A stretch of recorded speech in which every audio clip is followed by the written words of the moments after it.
نبی کریم صلی اللہ علیہ وآلہ وسلم کے پاس جو ہے مال غنیمت آیا اور اس کے اندر باندیاں بھی آئی تو حضرت سیدنا علی المرتضیٰ کرم اللہ تعالی وجہ الکریم نے کہا اے سیدہ فاطمہ زہرا آپ بھی حضور علیہ السلام کے پاس جا کر کہیں آپ تو چکی بھی چلاتی ہیں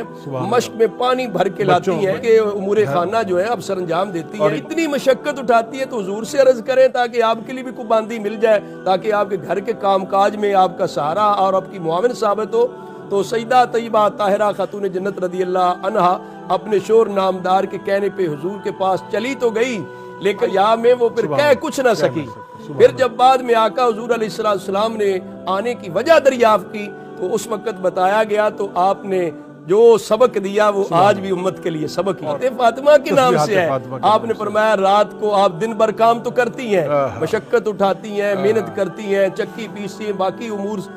گھر کے سارے سر انجام دیتی ہیں، آپ کو تھکاوٹ ضرور ہو جاتی ہے، رات سونے سے پہلے 33 مرتبہ سبحان اللہ، 33 مرتبہ الحمدللہ اور 34 مرتبہ اللہ اکبر پڑھ لیا کر اور یہ پڑھ لیا کریں گی تیری ساری تھکاوٹ بھی دور ہو جائے گی۔ تو آج بھی وہ تمام نمازوں کے بعد تسبیحات فاطمہ پڑھی جاتی ہے، اس کی ایک برکتیں ہیں، عظمتیں ہیں۔